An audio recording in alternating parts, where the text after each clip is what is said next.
The story began with a man telling a boy named Ashto to leave their home and become the Lord of Oberstein. Soon after, in the Oberstein territory of the Big Balog Kingdom, Ashto found that there was nothing around. He decided to search for water and a place to stay. Using a search spell, Ashto discovered a nearby water source. He went to the river and fetched some water. He also needed a place to stay and food, but he had to keep moving since he was close to the river. Just then, he noticed birds freely flying around and small animals on the tree branches. He still couldn't believe he had been told to become the lord of this darn forest. In the biggest kingdom of the continent, Big Balog, Ashto was born as the second son into the Estrella family, the most powerful royal military and noble house. His elder brother Ludger earned fame as the Thunder Emperor, becoming the youngest commander in history. Sherry, his younger sister, quickly rose to become the kingdom's strongest mage after joining the military, showcasing her exceptional ice powers. The family took great pride in Ludger and Sherry, both having strong affinities for electricity and ice, respectively. As for Ashto, he was different. His elemental affinity was nature, unlike his siblings. Despite his efforts in swordsmanship, he remained average. Even with a doctorate in herbology, there were always mages more intelligent than him. Despite any admiration from others, his father never praised him. Ludger seemed only half-hearted in his kindness, and Sherry no longer bothered to talk to him. However, there was once a person who enjoyed Ashto's unexciting magic.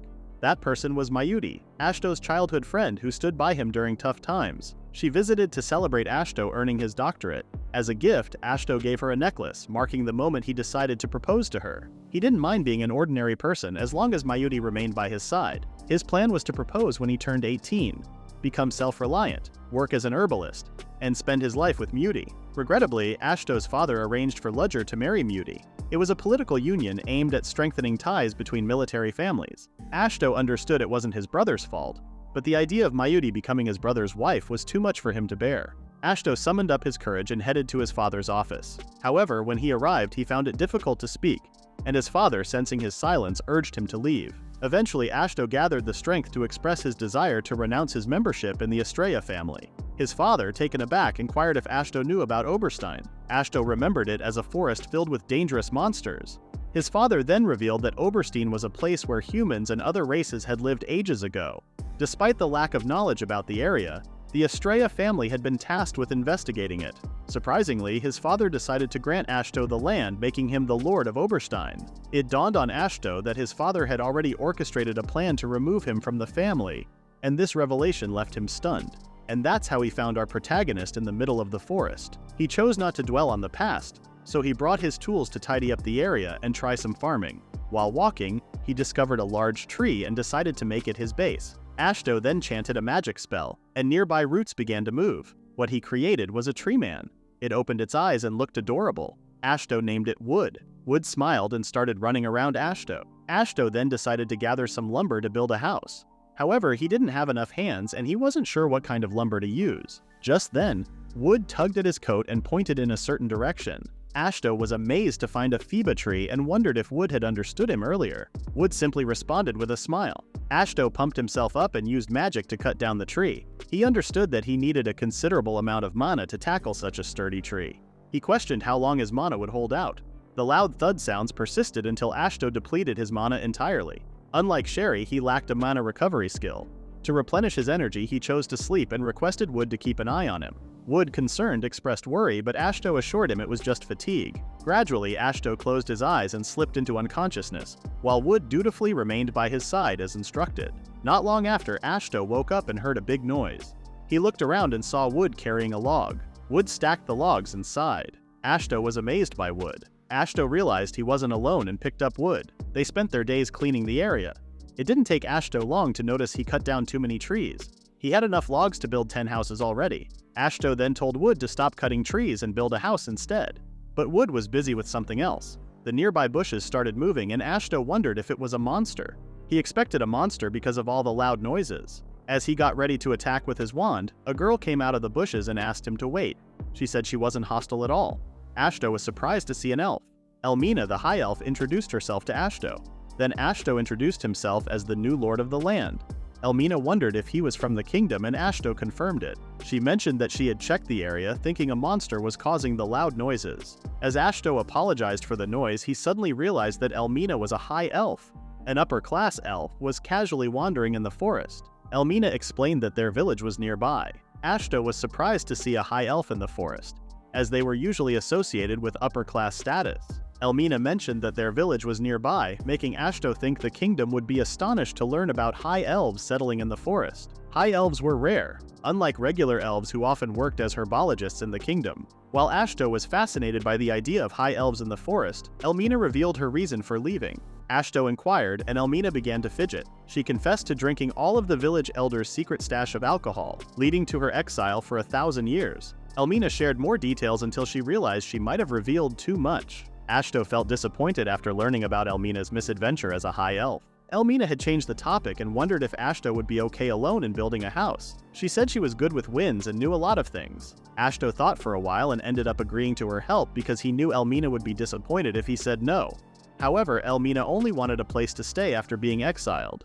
The two then formally introduced themselves. The land reclamation continued, and after a few days they had made good progress. Ashto found Elmina helpful and planned to use her for other tasks that weren't related to construction. Elmina asked him what to do next, and Ashto explained that he needed some farm fields and a waterway to be self-sufficient. He also wanted a water reservoir connected to the river and asked Elmina for her help. Excitedly, Elmina started digging out the nearby soil, and Ashto was amazed by her magical abilities. Even though Ashto knew about farming and building, his main challenge was the lack of people. He was also running out of food. His stress faded away when he saw Wood's cute appearance, and he hoped to find skilled craftsmen. Before long, Ashto heard Elmina asking for help. Curious about what was happening, he was surprised to find heavily injured dwarves. Rushing to them, the dwarf in front requested medicine since they were attacked by a stray monster. Ashto invited them to his place and asked Elmina to fetch some water. In a treehouse, Ashto examined the wounds and planned to clean them thoroughly, hoping there was no poison. He explained that he was an herbologist. When the dwarf questioned why a human herbologist was in the deep forest, the query was ignored as Elmina arrived with clean water. Ashto assured them he would save everyone. Over the next few hours, he attended to the dwarves, starting with the severely injured and progressing to the lightly injured. After treating the dwarves, Ashto was thanked by August, who was currently leading the group. Ashto suggested they take a week to rest, relieved that everyone was okay. Curious, he asked for their names, and August introduced himself. August went on to recount their journey across Oberstein. They were searching for ores when they were unexpectedly attacked by a monster. They narrowly escaped and ended up near the river where they encountered Elmina. Fortunately, they managed to avoid a gruesome fate. August was curious about why Ashto and Elmina lived in the remote forest, to which Ashto responded that it was a long story. Of course, we are skipping it, and August couldn't believe someone so young had been through tough times. But Ashto was okay with it. He thought a self-sufficient life wasn't boring. He could do things he couldn't in the kingdom. August found Ashto reliable and decided on something. Since Ashto saved their lives, August and the other dwarves would help Ashto in the forest. Ashto was confused. August then planned to build houses and a smithy. He said the elder dwarves would lend their help, and August woke up the others. As Ashto tried to remind him to rest, he realized August mentioned they were elder dwarves, an extremely rare species and ancestors of the current dwarves. Ashto told them to rest for a week, but the dwarves didn't listen. Seeing elder dwarves and a high elf, Ashto was surprised by rare species in the remote forest. He had wished for some help and stopped overthinking when he noticed Wood's cute appearance. He concluded he was lucky. Meanwhile, Ashto's father dealt with paperwork until Ludger and Sherry barged into his office. He wondered what was wrong, and the two just glared at their father. Let's delve into the background of the Estrella family. They're a prominent noble house in the Big Balog Kingdom, and the current lord, Crimson Commander Azen, had a remarkable military career. He was considered equivalent to 1,000-foot soldiers, and despite his advancing age, he continued to grow stronger. However, there was one thing that could disturb this formidable figure. Azen inquired once again from his son and daughter about what was bothering them, with his voice faltering. In response, an angered Sherry marched towards Azen and forcefully hit the table. Ludger, also furious, demanded an explanation for why Ashto had been expelled from the family. Azen urged them to calm down, but Ludger, upset, declared that he would never approve of marrying Muti. Sherry, unaware of this, expressed her confusion. Ludger revealed that everyone knew about the close relationship between Ashto and Muti. He couldn't believe that Azen had disregarded Ashto's feelings and kicked him out of the house. Ludger blamed himself for not keeping a closer eye on Ashto due to his own busy schedule. Concerned, Azen asked Ludger to take a moment to catch his breath. Meanwhile, Sherry was shocked to find out that Mayuti and Ludger had gotten married. Ludger couldn't believe that Azen hadn't told Sherry about it. As Azen started making excuses, Sherry grabbed his shoulder tightly and threatened to turn him into a popsicle. Terrified, Azen decided to spill everything to the two. A few minutes later, Sherry accused Azen of going too far for a political marriage. Ludger couldn't imagine calling his subordinate sister-in-law. Aizen then remembered that Luna Maria, Muti's sister, was Ludger's adjutant. Ludger exclaimed that even Luna Maria would hate being in-laws. Aizen suggested deploying her somewhere else, but Ludger disagreed. The two men kept talking until Sherry interrupted and asked if Ashto had really been sent to the Oberstein territory. Aizen explained that Ashto had decided on his own to leave after learning about the engagement, so Aizen decided to give him the territory. Sherry then said she would take a vacation for at least 20 years. Aizen was surprised, but Ludger agreed with her idea. He suggested going on a vacation with Mayuri. Sherry liked the idea since Mayuri also needed to relax, and Ludger wished them to have fun. Aizen tried to stop them, but he only received a cold, menacing response. The Great Crimson Commander had been defeated. Days later, Ashto was surprised to see a large house, and Elmina was happy that they could finally leave the temporary root house. Ashto apologized to Elmina for the challenging experience, and he soon realized that the dwarves had worked on the house despite their injuries. August and the others downplayed the difficulty, mentioning they only needed 3 days to recover. Ashto was amazed to discover that a house originally planned for months was completed in just 4 days. August then informed him that they intended to build more houses since their friends were also on their way. He explained that other dwarves who had been on journeys would join them, and he planned to make Ashto's place their operational base. They expressed gratitude for Ashto's help and promised to look after him for the rest of his life. Without consulting Ashto, the dwarves decided to take care of him indefinitely. Elmina was pleased to have them, as the crafting skills of elder dwarves were renowned for being top-notch. Ashto was aware of this, but he didn't anticipate things getting more intense. Elmina also chose to invite some of her friends. Ashto gave up trying to stop them. While the dwarves constructed houses, Ashto surveyed a section of the land. He then used a magic spell to soften the dirt. He was relieved that he had learned some farming magic. As he contemplated what to build next, he suddenly heard a growl. He wondered if it was wood, but realized our little Groot couldn't talk. Ashto dismissed the strange sound as just his imagination. Soon after, Ashto finished creating a field and planting the seeds. He then used a magic spell to accelerate the plant's growth. With it, he could harvest several times more than usual. Also, plants grown with magic were much tastier than normal ones. He then decided to focus on a greenhouse first and planned to ask August and the dwarves about it. Ashto had gone to August and wondered if building a greenhouse next to the fields was possible. August assured him they only needed 2 days for the task. However, August also mentioned the difficulty of finding a specific item in the remote forest. Elmina noticed their frustration and inquired about the issue.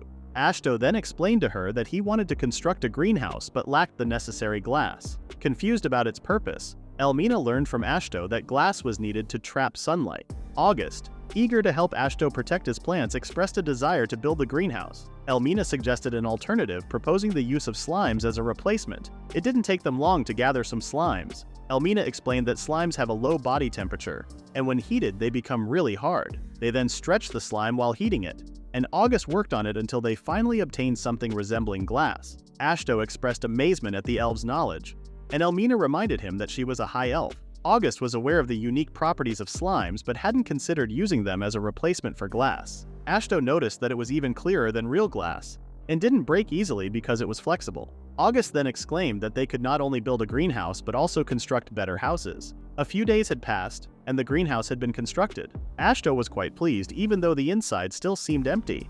Elmina came by to check on him, and Ashto thanked her for her assistance. He was impressed by the structure. Elmina, curious, explored the greenhouse and found various herbs in the field. Ashto was surprised that she recognized them, and Elmina, being a high elf rooted in the forest, mentioned her long life and vast knowledge. Despite her appearance, she was over 8,000 years old.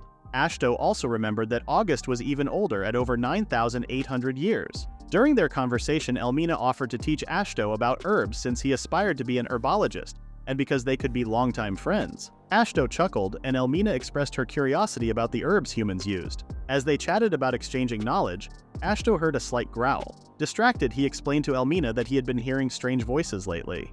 Elmina couldn't hear anything and assumed Ashto was just tired from using magic for many days.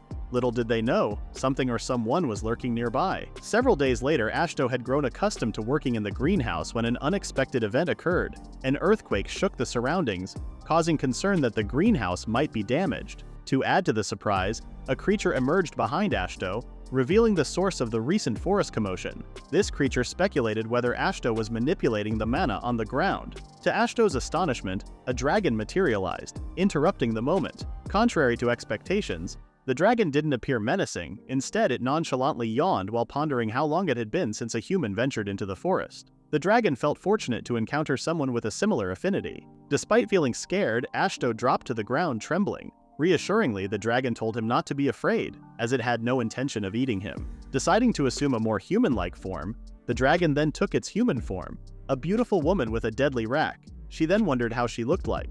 Ashto won't answer, so I will. You are beautiful, mommy. Woof woof, bark bark. The dragon clarified that she only wanted to have a conversation and offered assistance to help Ashto stand. Expressing a sudden craving for tea, she left Ashto confused. Ashto had introduced the dragon to the others, and Elmina was surprised to learn that the dragon was the legendary emerald dragon Murcielago. The dragon confirmed this and suggested they call her Shella instead. The High Elf and Elder Dwarf were amazed to encounter someone so rare, but Ashto pointed out that it was even more extraordinary than rare. He remembered that the Emerald Dragon was one of the 7 legendary dragons in the world, known for its immense power and revered like a god. Just as Ashto was getting used to being around a High Elf and Elder Dwarves, a godlike dragon appeared. Shella complimented the tea and wine, and Elmina proudly mentioned that it was a specialty from her village. Ashto then interrupted the conversation, asking Elmina about the wine, some boxes lying around, and unfamiliar elves. The 2 elves introduced themselves as Mage and Lunare. Elmina explained that they had come after she sent a letter. Ashto also noticed new elder dwarves in the vicinity, making him feel out of place as the only normal human. Shella had praised the elder dwarves' wine, and August had an idea. He suggested creating a brewery in Wheatfield. Elmina liked the idea and added a suggestion to have a grape garden. The dwarves and Elmina chatted, deciding that Ashto should be the one to grow the plants for them. Ashto was left surprised, and Shella, finding the situation amusing, giggled. Elmina then invited her to continue enjoying the drinks. The following day, Ashto felt tired after working on the wheat field alone. He was grateful that others were building houses and getting food. He also noticed a significant increase in his mana since he came to the forest. Just then, Shella appeared, asking what Ashto was up to.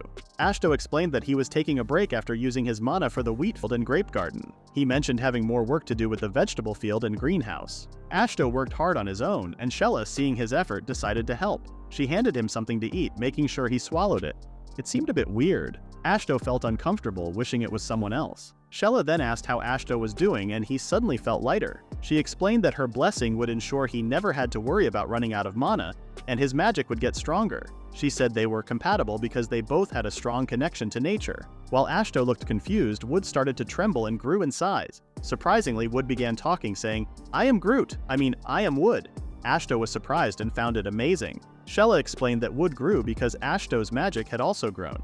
Ashto understood that Wood was happy about his growth and promised to work hard for him. Shella couldn't help but smile at the interaction between the two. She then reminded Ashto to continue working so she could enjoy delicious drinks in the future. Flustered, Ashto thanked her for his unexpected growth. Ashto then checked himself and noticed how his magic overflowed. He assumed he now had more mana than Sherry. Wood wondered if Ashto was happy, and Ashto lifted him up, agreeing that he was happy. However, he was a little scared about how his mana overflowed from his body due to the blessing from one of the legendary dragons. He then asked Wood what would happen to them in the future. The elves discovered that Wood's growth was due to Shella's blessing, leaving them surprised. Elmina became curious about Ashto's activities. He shared that he was testing his mana capacity and cast a growth spell on a grape sapling. The sapling quickly grew as tall as him, but trouble arose as the grape tree kept expanding. Elmina scolded Ashto for overusing magic, and though he tried to stop, the magic kept flowing. Elmina had to intervene by hugging him. The dwarves, drawn by the commotion, arrived and were astonished by the massive tree. They inquired about what had happened. As Ashto marveled at his increased mana pool, Elmina pointed out the blessing. Ashto jokingly wondered about the taste of the grapefruit and decided to try one. However, the tree kept growing, leaving Ashto and Elmina anxious. Ashto eventually exclaimed how delicious the grape was, claiming it surpassed normal grapes. Elmina and the others eagerly tasted the fruit, expressing their delight. Elves and dwarves alike joined in, appreciating the deliciousness of the grapes. August had announced a decision to take a break from work. He expressed the intention to create barrels and a brewery, praising Ashto's skills and hoping to apply them to wheat as well. Elmina then instructed Mage and Lunare to return to the village, gather more saplings, and present the elder with grape samples. She wanted Ashto to make the saplings grow to produce more wine. Ashto pointed out that there were other tasks besides making wine, emphasizing the need to clear the area before establishing a vineyard. He expressed concern about the workload. Elmina asked Mage and Lunare to gather interested helpers from the village, particularly female elves. Despite Ashto's attempt to object, Elmina assured him that everyone would follow his lead. The High Elves enthusiastically embraced the idea, and Ashto's plan to peacefully study medicine in the forest seemed to be falling apart. With little choice, he had to go with the flow. Meanwhile, Aizen was upset upon seeing a discharge notice. It had been 2 months since Ashto left, but the other siblings didn't cause a commotion despite talking nonsense. Sherry then entered his office. Aizen became angry as Sherry's plan for a vacation suddenly turned into a discharge. Sherry told her father to calm down. She explained that she made the request without telling him because Aizen would surely refuse. She said the king himself approved the discharge, and now she was a civilian, free from military duties. Seeing Sherry's sudden actions, Aizen wondered if it was related to Ashto. Sherry revealed that kicking out Ashto was the catalyst. She expressed that she had been thinking a lot about Ashto lately and realized she hadn't enjoyed her youth despite being 17. Sherry mentioned she had been training in magic since childhood but now desired to explore more of the world. She decided to embark on a journey, leaving her father speechless. She also planned to take Mayuri with her. Aizen couldn't help but shout in frustration. He reminded Sherry of her position and title, asking her to stop acting selfishly. Sherry then suggested being kicked out of the house too, claiming she didn't care about the Estrella family name. She expressed anger over Ashto being removed from the family without Aizen informing her and Ludger. She questioned if sending their brother into a monster-filled forest was something a parent should do. Sherry asked Aizen if Ashto was just an annoyance to him, emphasizing that Ashto was an important family member to her and Ludger. She couldn't believe their father was solely focused on protecting the family name. Sherry revealed regrets for not paying enough attention to Ashto and cried, expressing her desire to avoid any more regrets. Aizen attempted to calm her down, but Sherry quickly composed herself and declared that the brilliant daughter of the Estrella family was no more because she was leaving. She also suggested to her father to kick her out of the family. Aizen's loud scream echoed in the mansion. Shortly after, Sherry met up with Mayuri and apologized for being late. Mayuri was fine with it, excited to embark on an adventure with Sherry. Sherry reminded her that things wouldn't be easy for them.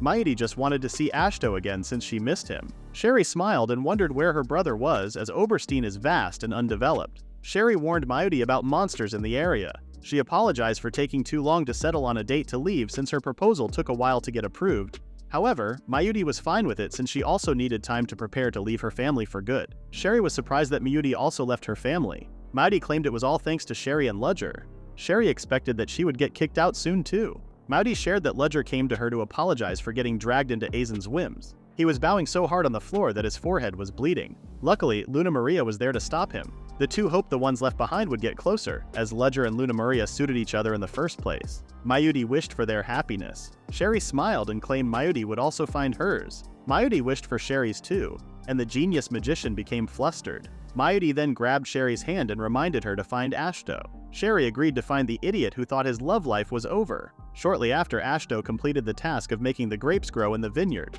Elmina approached him and informed him about some visitors, dark-skinned people with horns. Ashto wondered if they might be ogres. The man inquired if Ashto was the chief and if he had any medicine to share. Ashto, curious about their situation, asked for symptoms, which seemed to fluster the man. Reassuring them, Ashto mentioned he was a licensed herbologist. The couple exchanged glances and revealed their daughter's arm, affected by poison from laurel leaves. Ashto assured them it wasn't life-threatening and offered to get some ointment. After examining the arm, Ashto could identify the laurel leaf poison and assured them it wasn't a severe condition. He went to fetch some ointment for treatment. Grateful, the man offered to pay for Ashto's services, but he declined, stating that the herbs were readily available in the area, and he wanted to focus on the treatment, including peeling off the affected skin, which unnerved the daughter. Ashto used to wonder about the family's origins because he wanted the daughter to stay, allowing him to keep an eye on her recovery. The man, looking sad, mentioned they didn't have a home. He explained that they used to live in an ogre village until they were recently exiled by the new chief. Ashto was curious about the reason for their exile. The man revealed that they were demon ogres, a persecuted race among ogres known as the legendary demons' avatars. According to him, one demon ogre's strength equaled that of 100 normal ogres. Ashto was surprised by this revelation but quickly adapted to the idea. Despite their legendary status, the family appeared well-mannered and caring, quite different from what the legends portrayed. Ashto suggested they stay at his place because they had extra houses. The man remembered rumors about their unique race and worried about scaring others. Ashto reassured him, mentioning they already had High Elves and Elder Dwarves in the area. The man was surprised to learn that Elmina, who escorted them, was a High Elf. Ashto confirmed that the ones building houses outside were High Dwarves. The ogre assumed Ashto was something legendary, but Ashto admitted he was just a regular human, breaking the tension. The couple found Ashto's village amazing for housing legendary races.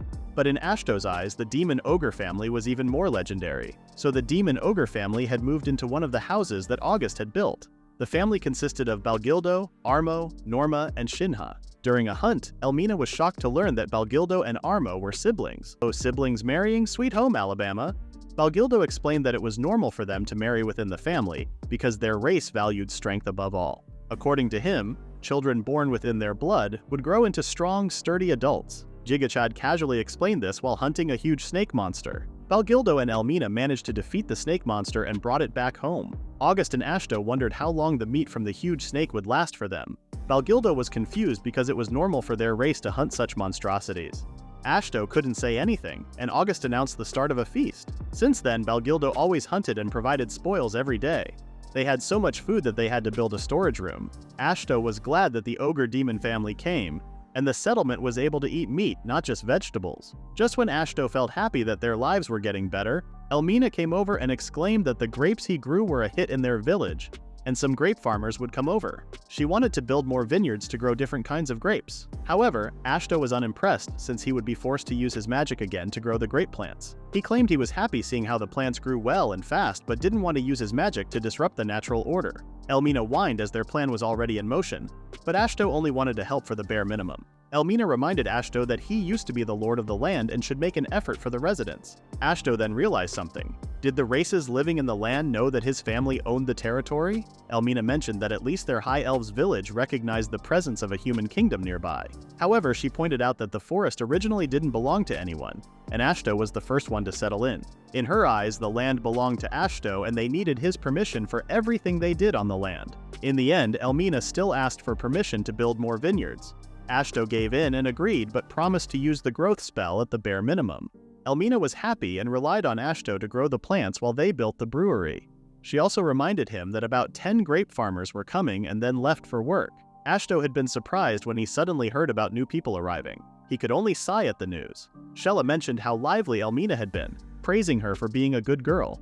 Ashto agreed and fell silent, only to realize that Shella had entered without him noticing. Shella expressed her liking for Ashto's declaration not to use magic that goes against the natural order. She was pleased that he cared about nature. Curious about the blessing, Ashto asked Shella, but she playfully requested him to drop the formality first. After some teasing, Ashto agreed. Shella assured him not to worry about the blessing she gave him, explaining that they were mentally connected and his magic was being channeled to her. She clarified that his magic wouldn't harm the land or plants, but it was a pleasurable experience for her. Shella, having been pent up for a while, expressed relief that her tension was being released with Ashto's help. She continued to tease him until he backed off, claiming it was all in good fun. Before leaving, Shella encouraged Ashto to use her magic however he wished, and wished him luck. Ashto was left flustered and overwhelmed by the dragon mommy. Shortly after, Ashto attended to Norma's injured arm. Norma expressed her gratitude, hugging Ashto, while Armo thanked him for helping her daughter. Elmina approached and informed Ashto that Mej and Lunare had just returned from the High Elves village, but she mentioned they encountered some problems, leaving Ashto perplexed. Outdoors, Mej greeted Ashto and eagerly shared her excitement about the saplings she had brought back, and her anticipation of enjoying fine wine. However, Ashto seemed preoccupied and was ominously approaching Mej. Although he heard about recruiting more High Elves, he couldn't fathom who the beastfolk in maid outfits were. A representative approached Ashto, claiming that Mej had informed them he would be their new master. 50 beastfolk from the Silver Cat clan were set to work in Ashto's settlement, serving him as their lord. Ashto found himself in a state of confusion, and all the Silver Cats bowed before him. Mej had explained that the people from the Silver Cat clan belong to a rare race that becomes 100 times stronger than a normal feline clan when they have a human to serve. Without a master, they could only use a fraction of their powers, making them weaker than even the feeblest feline clan. If their master died, they would become mentally exhausted, making them vulnerable to other beastfolk and monsters. The 50 girls had lost their previous master to a disease and were expelled from their home. Mej encountered them on her way back, visibly tired from being pursued by monsters. Ashto comprehended Mej's explanation while she knelt. Mej asserted that the Silver Cat girls would be valuable since they belong to a resourceful race. She could simply apologize for the misunderstanding. Ashto had glanced at the Silver Cat girls and observed their worn-out appearance. Noticing they had a child with them, he felt sympathy and decided to help. Approaching the representative, he asked for guidance. The representative advised him to announce that he would be their new master. Although Ashto was a bit annoyed that his peaceful days were disrupted, he still went ahead and declared himself as the Silver Cat Girl's new master. Lights surrounded the girls as the representative informed Ashto that the contract had been completed. Ashto expressed gratitude and inquired about giving them orders. Uncertain if it was necessary, Ashto hesitated, but the representative assured him that it would bring them joy to serve their master. Even though it was okay not to issue commands, the contract bound them to fulfill any request from their master. Understanding the terms, Ashto instructed the girls to clean themselves, eat well, and rest. He then assigned Elmina to assist the girls. Given the thriving vineyard, Ashto urged Medj to work even harder. The day continued with elves helping beastfolk with hygiene, and Balgildo arrived with some meat. The Silver Cat Girls appeared rejuvenated after cleaning up and having a good meal. 3 days earlier, Ashto had been surprised to see a lot of houses already built. August had praised the Silver Cat Girls for completing all the tasks, along with the crafting skills of the Elder Dwarves. Ashto's settlement now had 10 Elder Dwarves, 18 High Elves, 4 Ogre Demons, and 50 Silver Cats. With this number, the settlement had suddenly transformed into a real village, but there was more to come. August informed him that 14 more friends were on their way. Despite the additional help, Ashto felt stressed because there was still work to be done on the winery, more farm fields, and the smithy. August reassured him that the Silver Cat's presence had sped things up. Ashto agreed that progress had been faster since the workload was divided, but he sensed that the Elder Dwarves were considering making the place their permanent home. At that moment, a woman named Aishra approached Ashto, claiming to come from a family of grape growers. Ashto assumed she was someone intellectual due to her appearance. Suddenly, Aishra asked Ashto to expand the vineyard area by about 20 times, revealing a more assertive side to her nature. As the village grew, Ashto's life changed too. Mua, the youngest Silver Cat, used to wake him up every day. Silmeria, the leader of the Silver Cats, was always the one to greet him outside his room. Both Silmeria and Mua lived in his house to help with work. Ashto initially refused, but seeing the Silver Cat sad, he eventually agreed. All 50 of them actually wanted to personally care for him, but Silmeria became their representative. Because Mua was so attached to Silmeria, she ended up living under the same roof as well. Ashto had sat down to have breakfast and asked the girls to join him. Silmeria, considering themselves as mere servants, declined the offer. Ashto insisted, mentioning that eating together would be quicker and it would be more efficient to wash dishes afterward. When Mua's stomach growled, Ashto used it as another reason for them to eat together. Silmeria sighed but eventually sat down quietly. Ashto informed them that this would be the new routine from that day onward. While watching Mua eat, Ashto reminisced about his neighbor's cat that Miyuti used to take care of. He thought that Miyuti might also like Mua if she was around. However, he had already given up on the idea of meeting her again. Meanwhile, Sherry and Miyuti, who were traveling away from home, were hopeful to encounter Ashto once more. Several days later, while Ashto was engrossed in reading herbology books, Mua entered to serve some tea. Ashto thanked her and glanced outside. He observed that the grape harvest was thriving. He remembered how the High Elves had expressed a desire for a large farm, which made him concerned about their ability to manage it. A few days prior, the grape seedlings were swiftly prepared, and Aishra urged Ashto to put his full effort into helping them grow. Strangely, not only the High Elves but also other races seemed excited to watch him, as if they were celebrating. Seahal suddenly appeared and noticed the festive atmosphere. Ashto mentioned his plan to use a growth spell. Shella chuckled and hinted that Ashto had become the village's hope. She explained that wines were cherished by Elder Dwarves and High Elves as the essence of life, and now Ashto could easily produce them. Even the demon ogres would appreciate it, along with the Silver Cats who would become more loyal after witnessing Ashto's divine power. Among them, Shella was the one who looked forward the most because she finally got to have fun after sleeping for a long time. Ashto just laughed and wondered what would happen to him. Shella said Ashto would live the most splendid, happy days of his life. She told him to hold everyone's hope close to his heart. After leaving him alone, Ashto couldn't help but agree to her words. He was someone who had disappointed his parents, suffered from the loss of his love, but in the end, some people placed their hopes on him, and every day became enjoyable for him. However, he realized his current situation was unique. Despite that, he continued to do what he needed to do. Ashto used the growth spell, and everyone got excited watching him and the plants grow. Ashto wished for his childhood sweetheart's happiness and swore to live his life in his territory. Shortly after, Ashto finally found some time to resume his herbology studies. Wondering if reading could be enjoyable, Mua, a child, was suggested by Ashto to give it a try. However, Mua, being a kid, preferred playing outdoors. It was at that moment Ashto noticed that the tea they had was more like warm water. Regretting not paying attention to drinks other than wine, he could already imagine Shella requesting green tea. With some books about tea trees and his search magic to find them, Ashto invited Mua for a stroll in the nearby woods. Later on, Ashto realized that the woods were completely isolated from human activity. As he scanned the surroundings, he discovered Mua hanging on a tree branch engaged in playful antics. Concerned, Ashto urged her to come down. Mua casually let go, causing Ashto even more worry. However, to Ashto's relief, Mua skillfully spun and landed on her feet without any trouble. Once again, Ashto acknowledged the athletic abilities of the silver cats. He advised Mua to avoid attempting such risky stunts. At that moment, Ashto noticed Wood and wondered what might be bothering him. Wood was casually munching on some leaves, surprising Ashto, who believed Wood only absorbed nutrients through his roots. Ashto then saw the bushy leaves behind Wood and realized they were tea leaves. Mua and Wood cheered for him. Ashto decided to bring the whole plant back. He softened the ground with magic and lifted it up. The kids were amazed, and Ashto just chuckled. He covered the soil housing the plant with cloth and managed to carry it on his back. Wood offered help, but Ashto declined, later regretting not asking Balgildo to join him. They arrived at the greenhouse, and Ashto was exhausted. The kids praised him once again, calling him amazing. Ashto couldn't believe he had exerted so much effort for a plant. Mua then asked where to plant it. Ashto told her to plant it next to the vineyard, and Mua casually picked up the heavy plant, walking away with Wood following her. Ashto couldn't help but sigh. In a checkpoint, two hooded figures managed to pass through. It turned out to be Sherry and Mayuri. Sherry complained about how huge Oberstein was and how there were checkpoints everywhere. However, they were now at the starting line, about to meet Ashto. Sherry was confident that her brother would be fine, and the two entered the thick forest. Oberstein used to be a known underdeveloped area, and no one knew what was there because of the dangerous monsters. It didn't take long for Sherry and Mayuri to encounter a monster, a huge snake. Sherry tried to protect Mayuri and ended up getting hit by the snake's tail. She groaned in pain, unable to believe that the area was more perilous than expected. Sherry urged Mayuri to run away, but Mayuri was too scared to move. The snake then targeted her, but Sherry once again blocked its attack. While telling Mayuri to pull herself together, Sherry started to wobble. Mayuri became confused and wondered what was wrong. It was then that she realized Sherry had been poisoned, as the snake crept up behind her for another attack. Mayuri and Sherry were saved when the snake was cut in half.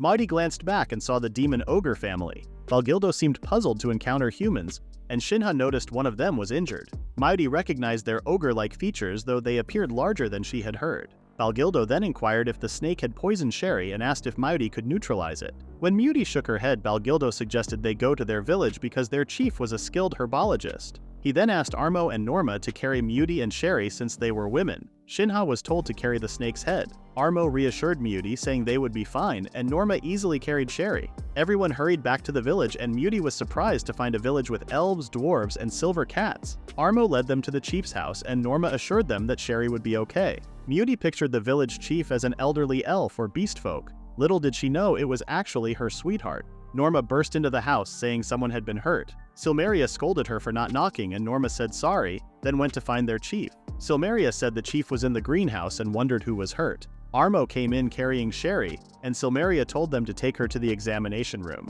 Norma went to get the chief. In another room, Sherry sweated and groaned from pain, making Mayuri worried. She told Silmeria that Sherry was poisoned by a snake. Silmeria said they might need the snake to make medicine. Norma said she'd ask her husband to bring back the snake's remains. At that moment, Norma came back with their leader, who was advising her not to pull him so hard. Mayuri easily recognized the familiar voice. She checked the entrance, and the two friends finally reunited. Announcement: the ship kept sailing. On board, everyone. Surprised, Ashto wondered why Mayuri was in his village, but quickly noticed the unconscious Sherry lying on the bed. Mayuri confirmed they had been attacked by a poisonous snake. Silmeria mentioned that Armo would return with the snake's remains, and Ashto asked Silmeria to get some hot water ready.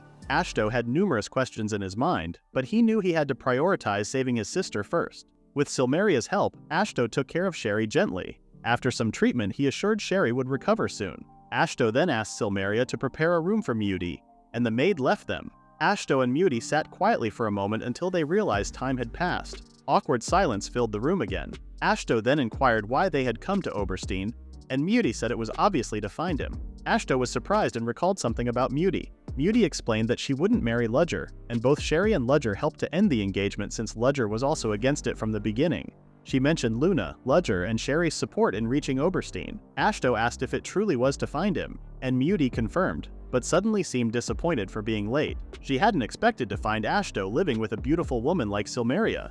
Feeling there was no longer a place for her to enter Ashto's life, Ashto became flustered and clarified that Silmeria was his housekeeper. Mayuri questioned if he was telling the truth, and Ashto affirmed that he didn't have a lover. The two fell silent again and kept exchanging smiles and glances. Muti then wondered about Ashto's life in Oberstein, and he mentioned it would be a long story. Muti expressed interest in hearing it as she had much to share with him too. Shortly after, Mayuti had dozed off on a couch and Ashto grinned while watching her sleep. Sherry woke up and Ashto advised her to be careful not to move too much. Sherry questioned if she was really seeing Ashto, to which he confirmed that he was indeed her big brother. Overwhelmed, Sherry burst into tears and embraced Ashto. He reassured her that Mayuti was also okay and offered her some tea, taking a moment to explain their current location. Sherry was taken aback to learn that Ashto had become the chief of the place. Ashto inquired about their plans, and Sherry excitedly shared that they intended to live with him since she had been estranged from the family. Ashto pondered if Mayuti was comfortable with the idea, and Mayuti agreed, expressing a desire to be together forever. This confession left Ashto flustered. At that moment, Mua approached, bringing tea, and Sherry was pleasantly surprised by the adorable silver cat. Ashto then informed them that Mua was in training to be a housekeeper. The two girls introduced themselves, and Sherry, taken by Mua's cuteness, asked her to come closer. She hugged Mua tightly and even requested a follow-up from her brother. Sherry continued to pet Mua until she realized it was time to serve the tea. However, due to her training, Mua's tea-serving skills were a bit chaotic. Ashto expressed gratitude, and Silmeria came over to check on them. Ashto introduced Sherry and Mayuti to Silmeria, expressing hope that they would get along. Silmeria then introduced herself and offered to show Mayuti to her. Sherry had been curious about her brother's activities. Ashton explained that he had been documenting all the patients he had treated, and had just finished noting down Sherry's medical records. He smiled and mentioned how Sherry had gained some weight. Sherry wondered if he was implying she was getting fat. Ashton reassured her, saying that Sherry and Ledger behaved differently at the manor, and it had been a while since Sherry affectionately called him brother. Since Sherry became a commander and a superstar like Ledger, she had little time to spend at home. Ashton could only recall exchanging greetings with her when he increased his affinity. He was genuinely surprised when Sherry visited and claimed to be living with him. Sherry then said loudly that Ashto was to blame too. She admitted that both she and Ledger were too caught up with work, but they were genuinely concerned about Ashto. Ashto was surprised because there had always been a distance between them, and they never showed any dislike or hostility. He remembered dedicating himself to his studies to gain recognition from the family after discovering his affinity. Ashto was that he was the one creating distance between himself and his siblings. Sherry wondered if Ashto had just realized it. Ashto couldn't help but apologize, and Sherry called him an idiot for still not understanding despite leaving home. They ended up giving each other a tight hug, leaving Sia and Muti feeling relieved. 3 days later, Sherry had fully recovered and looked well. Their stomachs were fine too. Ashto asked if Sherry felt anything strange, but she insisted that she was fine. She didn't want to stay in bed forever and expressed a desire to explore the village. She mentioned that she also wanted to thank the ogre family. Later in the ogre family's home, everyone was dismantling a cow, and even the youngest, Shinha, casually cracked the cow's horn with his bare hands. Armo recognized Mayuti and Sherry. Mayuti thanked the family for saving them the other day. Balgildo was glad they were fine. Mayuti thanked him again, but Balgildo turned around without saying anything. Armo apologized, claiming that Balgildo was just shy. Ashto couldn't believe seeing the village's strongest person was blushing. Afterwards, Ashto guided Mayuti and Sherry around. Sherry was surprised to see a vast farm, but Ashto was even more surprised to witness the place expanding. They later encountered Elmina, and Ashto paid to introduce her to them. Elmina felt doubtful, noticing that Sherry and Ashto didn't seem like siblings. Ashto quickly exclaimed that his cute little sister resembled him. Feeling embarrassed, Sherry intervened, stopping the two from arguing further. Sherry then formally introduced herself and Mayuti. Elmina reciprocated, expressing how great it was that the two were joining the village. Mayuti was amazed by Elmina's beauty, but Ashto insisted it was only noticeable when Elmina smiled. Ashto had gone to find August, but the other dwarves informed him that August was out gathering materials. Ashto decided he would introduce the girls to August next time. Sherry was amazed to see legendary races residing in Oberstein. Ashto asked once again if the two really wanted to live in his village. Sherry proudly exclaimed that her ice magic could be helpful, and Mayuti claimed she could make desserts for the village. Ashto was pleased to hear those words and formally welcomed them to his village. Sherry was happy and suggested that Ashto let Mayuti stay in his room. Shortly after, Mayuti strolled down the streets clutching a basket. She bumped into Sherry and the rest, sharing some snacks. She joined them upon learning about the storage expansion, remembering Sherry's request for her ice magic. After the encounter, Mayuti wore a wistful smile. A month had passed since she settled in the village. Mayuti pondered how she could repay the kindness of those who assisted her. Her magical abilities didn't match up to Sherry's, and lacking proper equipment, she couldn't whip up elaborate snacks. At that moment, Mua approached with a cup of tea. Like always, Mua was a bit messy when making tea, but the end result was consistently good. Mayuti expressed gratitude for the tea, though Mua felt down about her slow tea-making skills. Mayuri reassured her, saying she would improve over time. Suddenly, Mua pondered about Mayuri's significance to her master. She remembered how Ashto was anxious before Mayuri and Sherry arrived in the village. Ashto became visibly happy when it was decided that everyone would live together. Mayuri confirmed that Ashto meant a lot to her, and she knew Ashto cared deeply for Sherry and herself. Mua then declared that Mayuri was also important to her, as anyone significant to Ashto held the same importance for her. Mayuri smiled and thanked Mua for the sentiment. Did you think Ashto had a tough time? Mayuri, the second daughter of the Atwhite family, faced similar challenges. She often got compared to her talented and brilliant sister, Luna Maria. People saw her as less competent, much like the second son of the Estrella family. People even remembered how the eldest son of the Estrella family and Luna Maria got along well, thinking that talented kids should be friends. When Mayuri learned about the struggles of the Estrella family's second son, she felt that he had it even harder than her. The two families were close because they shared similar backgrounds. At a party, Luna Maria used to be the center of attention. Mayuri used to sit alone on a bench, hoping the party would end soon. Suddenly he spotted a boy standing nearby. They looked at each other until they realized they were both the second children in their families. This marked the beginning of their friendship. They used to get along well and always hung out together.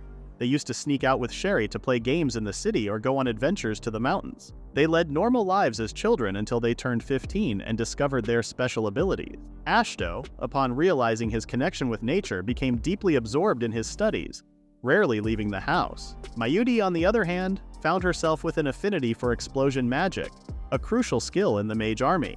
Suddenly, her entire family's perception of her changed. They pressured her to excel in magic, wanting her to surpass someone named Sherry, who was already considered powerful. Despite her family's expectations, Mayuri struggled because her magic was designed for harm and destruction. Her family was disappointed that she could only perform simple spells, considering her innate talent. In an effort to make her more valuable, they planned to marry her off to Ledger. Mayuri then woke up from her flashback, realizing she had dreamt of her challenging past. Observing the clear sky without any obstructing buildings, she came to a realization.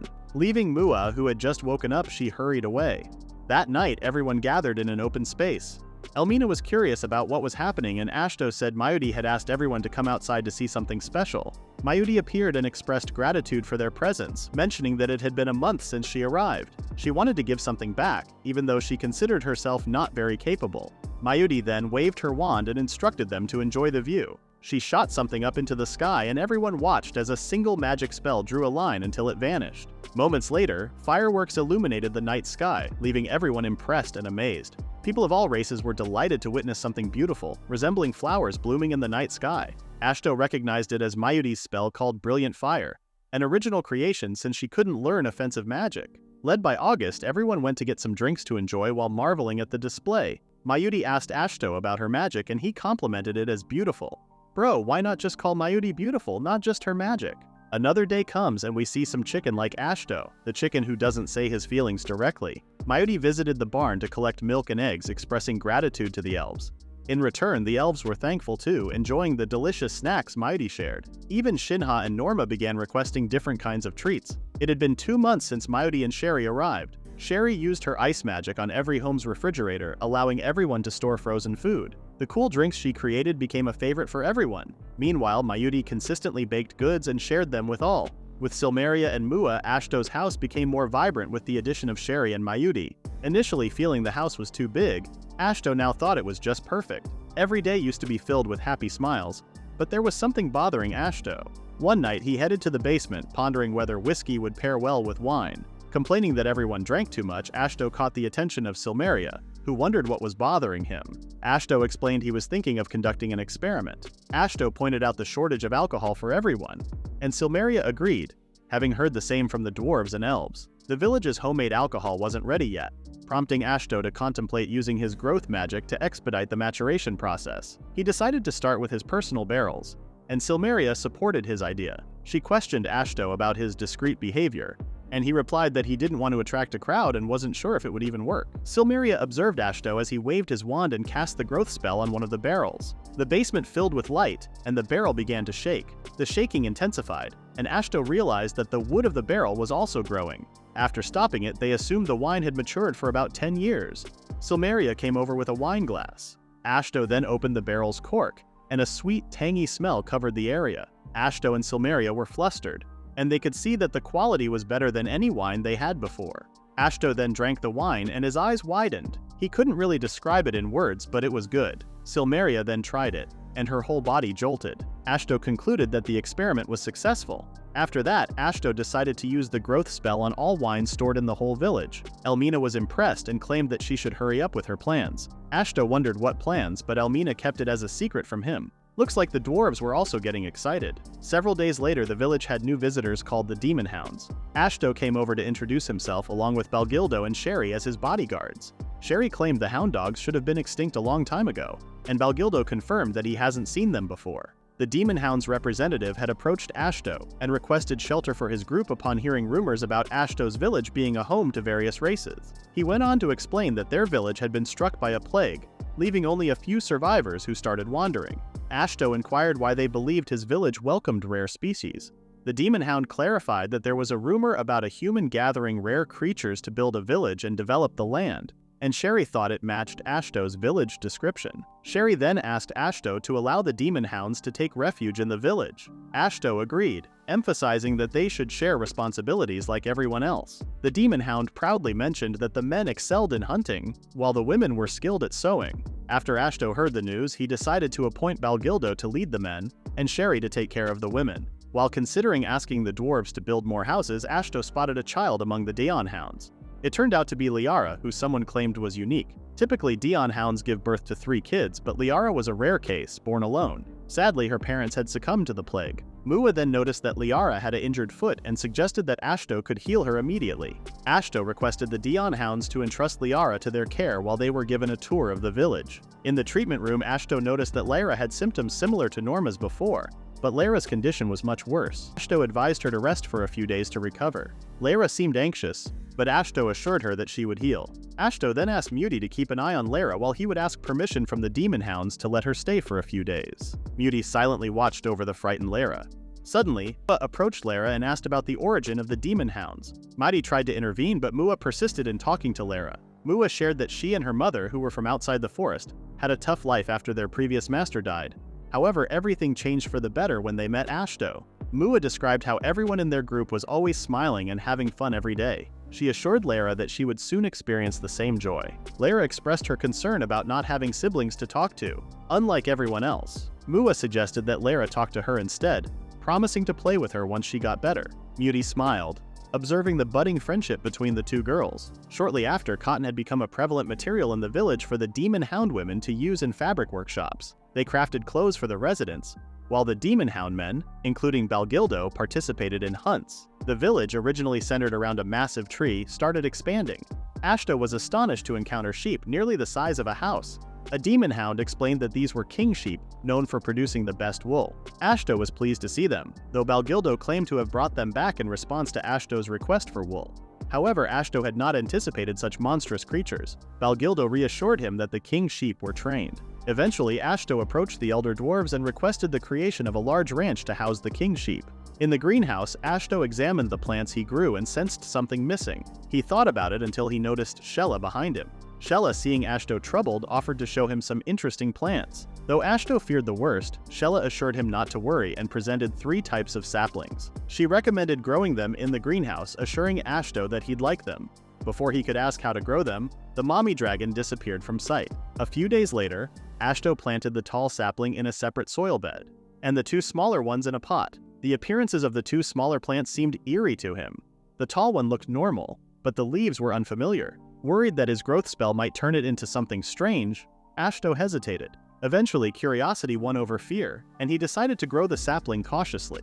It transformed into a tree with pink flowers, emitting a pleasant fragrance. Ashto enjoyed watching the flowers bloom, and excitedly continued using his magic. Eventually, he realized the plant had fully grown, bearing fruit. As Ashto wondered if the fruits were like peaches, Shella appeared, acting surprised that the sapling was already fully grown. Ashto asked about the tree, and Shella said it was a celestial peach tree. Ashto had some knowledge about it, and Shella confirmed it was the legendary fruit created by mages long ago.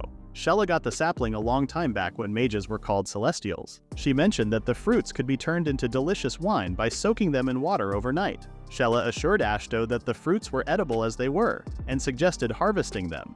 Ashto then picked some fruits and immediately soaked some in a jar of water. Shella got excited for the next day and suggested they eat the fruits. She told Ashto to cut them like normal fruits and prepare a serving. Shella fed Ashto, but he insisted that Shella should try them first since the sapling came from her. Shella insisted it was Ashto who grew it and practically forced a sliced fruit into his mouth. She asked for his feedback, and Ashto could feel the juicy, sweet nectar filling his mouth. He said it was really good, and Shella was pleased. Shella then revealed that the tree in the greenhouse was the only one of its kind in the world, shocking Ashto. She also suggested feeding Wood with the celestial peach tree's leaves, claiming that something good would happen. Ashto looked at the jar with water and peaches again, imagining everyone happily sipping cups of it.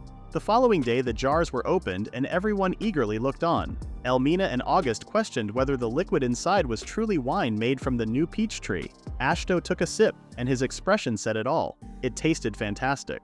Elmina and August eagerly vied for the next taste. Ashto, pleased with the flavor, shared it with everyone. The women found it easy to enjoy because of its sweetness, but they had to be cautious not to get intoxicated. The representative of the demon hounds then pondered if they could also consume the fruits. Ashto reassured him, encouraging them to harvest and share with their kind. This prompted requests from representatives of High Elves, Elder Dwarves, and Demon Ogres for some fruits as well. In the end, Ashto decided to harvest all of them. Later, Ashto sighed as the fruits were depleted. Wood asked if Ashto desired more celestial peaches. Ashto suggested caution next time as they only had one tree. In response, Wood walked to the field and started doing something. To Ashto's surprise, saplings began sprouting, all celestial peach trees, as Wood found their leaves tasty. Ashto marveled at the tree men's unexpected power. Shella entered and was surprised to find that Wood had duplicated numerous celestial peach trees. She felt proud seeing Wood's growth, and Ashto wondered if it was all because of the magic he borrowed from Shella. Shella giggled, realizing that Ashto was giving away all the fruit. Ashto argued that there was no point in keeping them for himself. Curious about Shella's visit, Ashto asked, and she mentioned checking on the other saplings. Ashto had forgotten about the other two and wondered what they were, but Shella couldn't recall. She assured him they were not poisonous and suggested using his magic to find out.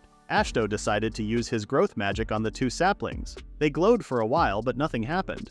Shella smiled, watching Ashto getting flustered. Despite trying again with more magic power and determination, nothing happened for the second time. Ashto questioned if he was not powerful enough, but Shella reassured him. She asked him to look and claimed the plants were growing. Confused, Ashto saw the pots moving even though he had stopped his magic spell. The saplings outgrew and popped out of the pots.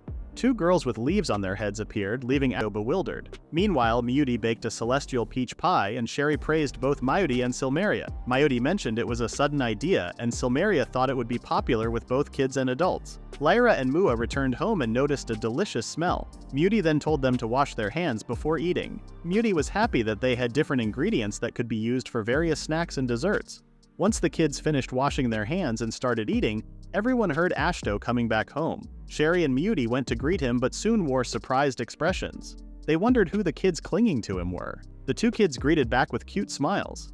Ashto, just as confused as they were, couldn't say anything yet. A few hours ago, Ashto stared at the plant girls and wondered about them. Shella giggled when she saw his curiosity was piqued. She introduced them as Mandrake and Alraun, considered legendary herbs. Ashto had his doubts about Shella's words, but when he noticed leaves growing from the girls' heads, he began to sense something was off. Suddenly, he realized what they were, and Shella confirmed his suspicions. The leaves on their heads were used to make the legendary remedy, Elixir.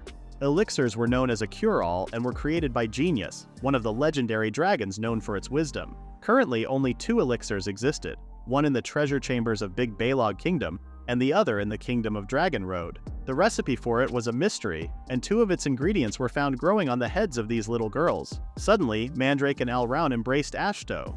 Surprised, Ashto turned to Sheila for assistance. Sheila explained that the girls considered him their father because he shared his magic power with them, similar to how trees share wood. Though uneasy with the fatherly title, Ashto was brushed off by Sheila, who continued to explain that the 2 girls could survive on sunlight and water but also ate like regular people. She even suggested feeding them celestial peaches and swiftly departed, leaving Papa Ashto with his newfound kids. Fast forward to the present, Ashto shared the events with the others. Sherry found it hard to believe her brother was now a dad. Trying to shift the conversation, Ashto complimented Miyuti's delicious pie. Sherry then inquired about where the 2 girls would live. Despite Ashto rejecting the idea of being their father, Miyuti insisted that the girls needed rooms. Ashto agreed but faced the challenge of limited space in the examination room and full rooms elsewhere. He also noticed that the children's rooms were already crowded. Lyra, claiming to be fully healed, stood up and declared she could leave the house. Flustered, Ashto pleaded with her not to think about leaving, saddened at the thought of an only child like Lara returning to the demon hounds. As he thought about asking August to add extensions, Mewdy suggested letting the two girls go to her room instead. Mewdy was trying to act like the mother of Ashto's daughters. As Mewdy invited them, Sherry also wanted to have one of them because they were cute, and her room was big enough for her alone. Seeing that the two were happy about it, Ashto thanked his sister and wife. It was then decided that Mandrake would stay with Mewdy while Alraun would be with Sherry. Several weeks later, Ashto noticed more houses in the village and elder dwarves. They even got 3 wine cellars and another building whose purpose he didn't know. He left the buildings to the dwarves and decided not to think about it too much since he had more important things to do. In his herbology room, Ashto used to stare at the mandrake and Alraun leaves. He could harvest 1 leaf a day, but he was surprised at how the little girls just snapped them off from their heads. He had imagined them to look mysterious since they were legendary herbs, but they were only normal looking. As Ashto decided to do some research, Shella appeared again out of thin air. As usual, Ashto was surprised and asked Shella to stop scaring him. However, Shella kept doing it since she found Ashto's reactions cute. She could see that he had already gotten the leaves. Ashto expressed his worries about snapping them off, but Shella told him not to worry too much. She wondered where the two went, and Ashto claimed they were playing with Mua and others. Shella got confused, and Ashto claimed that the two were still kids who should hang out with other kids to play. Shella flinched, and Ashto wondered if it was bad. Shella smiled, glad to leave them in his care. Ashto got confused. Shella then claimed that the village was really brimming with life. Ashto claimed it was thanks to the elder dwarves building houses. Shella then reminded him that the village would continue to grow. As she asked him to work hard, Shella gave Ashto a sweet peck on his cheeks. While Ashto looked all flustered, Shella left again. Ashto had wondered why Shella was visiting in the first place. Suddenly, he spotted a book on his desk and questioned if Shella had forgotten about it. Opening the book, he discovered a basic recipe for making the elixir. But oh boy, the ingredients seemed like an NBA All-Star team lineup. Ashto sighed, thinking it wasn't simple at all, especially since the ingredients were legendary. Reading further, he gave up on understanding the ancient dragon scale mentioned in the list. Then he realized the book had more to offer. Each page was filled with amazing information, containing recipes and ingredients for various remedies. Ashto felt fortunate to receive such a generous gift from Shella. He continued reading and came across even more bizarre recipes like something that could bring back the dead. The sky got darker and Mewdy entered the room to wake up Ashto. She said it was dinner time and Ashto was surprised at how quickly time had passed. Mewdy smiled and reminded Ashto about his habit of getting absorbed in concentration. Ashto groaned, but Mewdy liked that part about him. She was happy that Ashto hadn't changed, and she was grateful to know that she was now always close enough to call for him. As they shared a sweet moment, Sherry's scolding voice echoed through the house, urging them to have dinner. The two quickly went to the dinner area. Shortly after, Ashto discovered the plant kids lounging on the Sheep King's wool, having not found them in the greenhouse. Feeling envious of their cozy spot, he continued his search and noticed that the houses had grown larger. It had been a while since he ventured outside, engrossed in the book left by Shella. Ashto then observed the demon ogre family heading off to work. He greeted them and wondered if they were going hunting. Balgildo confirmed they were checking traps. Ashto belatedly realized Balgildo loomed large beside him. Unlike regular ogres, demon ogres resisted poison and had impenetrable skin against standard blades. Males boasted incredible arm strength, while females possessed powerful leg strength. Due to these abilities, they were known as the Kins of the Demon King, and faced ostracism from others. However, in Ashto's village, the family used to be an important hunting family, and everyone already knew them. Shinha then came out and proudly displayed the axe he had recently inherited from Balgildo. Norma started teasing her brother, but Shinha insisted that Norma was also excited about inheriting Armo's dual knives. The two argued, and Norma suggested that Ashto join their hunt. Armo told his daughter not to bother the mayor. Norma then playfully claimed that mushrooms would grow on Ashto's head since he rarely went outside his house. Ashto felt depressed at the thought of Norma seeing him as a shut-in. Everyone then went out to the forest and Ashto wondered where they were. Balgildo pointed at the trap, but to Ashto's eyes it looked like a massive pitfall that couldn't be called a normal trap. The kids were glad to see something caught and commented on how small it was. Ashto exclaimed that the dead monster was huge enough to swallow a house. He assumed it would take 100 humans to lift the body. Armo then told Shinha to fetch it. Shinha excitedly went down and casually went under the monster. He then pushed it up, making the dead monster fly out of the pitfall.